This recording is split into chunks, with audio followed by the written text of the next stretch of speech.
And North Carolina Governor Roy Cooper in the Upstate over the weekend supporting President Biden's re-election. He talked about the accomplishments of the administration so far.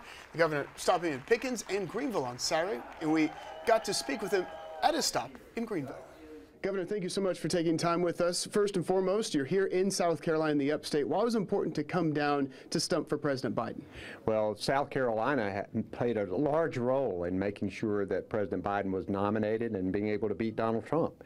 So it's great to come down here to be at the first in the nation Democratic primary, and wanted to make sure that I was speaking up for Joe Biden and Kamala Harris because of the amazing job that they've done leading this country and looking at this alternative of giving the keys back to Donald Trump. Really unacceptable. Speaking of the former President Donald Trump, he has won North Carolina the past 2 elections. What makes you confident that President Biden will be able to swing that vote back to the Democratic side? Well, first, he won in 2016 by almost 3.5 points. This time he won in 2020 by only 1.3%.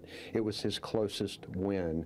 We believe that in North Carolina, the demographics are changing, our state is growing. We believe that we can win that state for Joe Biden and Kamala Harris. President Biden was there just a few days ago. We know what he's been able to do in creating clean energy jobs for our state. They provided a signing bonus so that we could expand Medicaid in North Carolina, and now 600,000 more working North Carolinians are going to be able to get health insurance when you've got Donald Trump, who wants to rip all of that away. You've got a president who believes in protecting women's reproductive freedom, while you've got Donald Trump, who stacked the U.S. Supreme Court to overturn Roe v. Wade, and now he's bragging about having done that. So this is a real stark choice, a clear choice. And even if you don't like Joe Biden as much as I do, as Joe Biden says, don't compare him to the almighty, compare him to the alternative.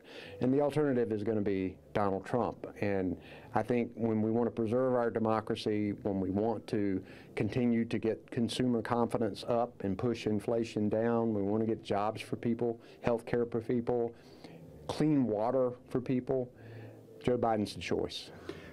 I've talked to a lot of voters in South Carolina. They've expressed concern over President Biden's fitness for office, his age. You know him personally. You've known him for a long time. You spent a full day with him recently. Yeah. What would be your message to some of those voters who have concerns about his fitness for office? So he is sharp. He is with it.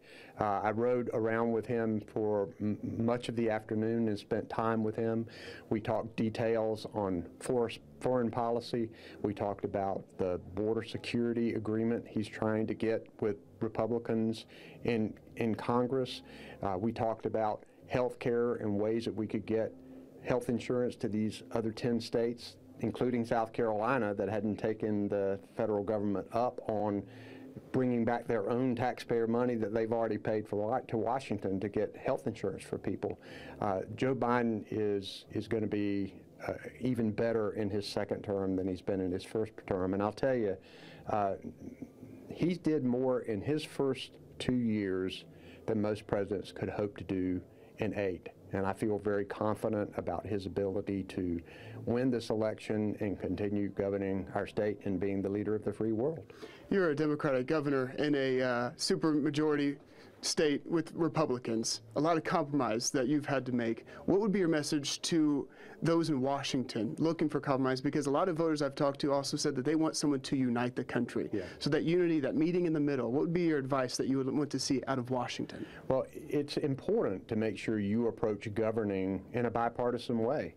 I've done that in North Carolina. Joe Biden's done that as president. When you look at what he was able to do with the Bipartisan Infrastructure Act to get money for roads and bridges and clean water, high-speed internet, that required Republican votes. He also was able to pull together some important legislation to try and keep guns out of the hands of criminals and those who should not have them. And that's hard to do in a place like Washington. He's been able to make progress, and that's been the kind of leader Joe Biden has been all his life. He understands that it takes sometimes compromise in order to move the ball forward. That's what he's trying to do with border security right now. He knows that there needs to be more border security, and so now he's working with the Republicans to try to get a deal done. I think that's what people want, and I think that that's what Joe Biden will give them. Governor, thank you so much. Absolutely. Thank you. Appreciate it. Thank you. And we have you covered here for 2024. It is just now heating up. Again, one day away from New Hampshire primary. You can see we've got you covered. Just go and click on 2024 election there, the Fox Carolina homepage. Just go to foxcarolina.com. We got all the details for all the candidates that will appear on your ballot for the Democratic side as well as the Republican side. Also, early voting now underway. So we got the early voting locations for the Democrats. Early voting starts today. So if you go ahead and scroll down on that page after you click on the early voting site, you can go ahead and find those dates, those times that polls will be open. Also, voting locations. Each county listed there.